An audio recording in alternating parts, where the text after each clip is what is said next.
তার প্রথম প্রমাণ হচ্ছে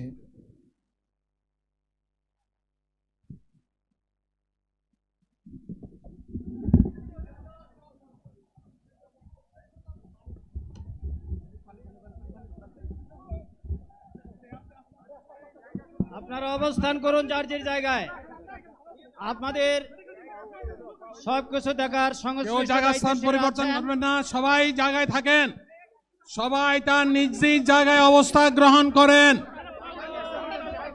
সবাই তার নিজ নিজ জায়গায় অবস্থান গ্রহণ করেন। আপনারা নিজ নিজ জায়গায় থাকুন, প্রয়োজনীয় দিক নির্দেশনা দেওয়া হবে। জাতির মুক্তির জন্য যদি বুকে গুলি লুফেন, হয়তো আজকের এই বাংলাদেশটা আমরা দেখতাম না। ইতিমধ্যে হয়তো আরো অনেক মানুষের জীবন ফ্যাসিবাদীদের হাতে চলে যেত। 24-এ জীবন বাজি রাখা এই যুদ্ধটা যদি না হতো, তাহলে আজকে যারা বিভিন্ন ধরনের কথা এবং দাবি দাওয়া পেশ করছেন, তারা তখন কোথায় থাকতেন? অতএব আসুন, যাদের ত্যাগের বিনিময়ে আল্লাহ তাআলার এই নিয়ামত পাওয়া, তাদেরকে যেন অবজ্ঞা এবং অবহেলা না করি। শিশু বলে তাদেরকে যেন তুচ্ছ তাচ্ছিল্য না করি। অহংকার বলে অন্য দলকে যেন তুচ্ছ তাচ্ছিল্য না করি। অরাজনৈতিক ভাষায় আমরা যেন কথা না। যদি এগুলো আমরা পরিহার করতে না পারি, তাহলে বুঝতে হবে যারা পারবেন না, ফ্যাসিবাদের রূপ তাদের মধ্যে নতুন করে বাসা বেঁধেছে।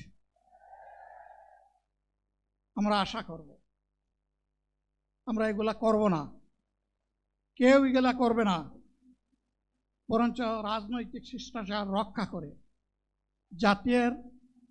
জাতীয় ঐক্যের বীজতলাটা আমরা সবাই মিলে একসাথে তৈরি করব ইনশাআল্লাহ। সম্মানিত ভাইয়েরা, আসরের নামাজ আসন্ন, আরো অনেক বক্তা ছিলেন, তাদেরকে আমরা দিতে পারি নাই, আমরা দুঃখিত। এজন্য আমার লম্বা কথা বলার সুযোগ নেই।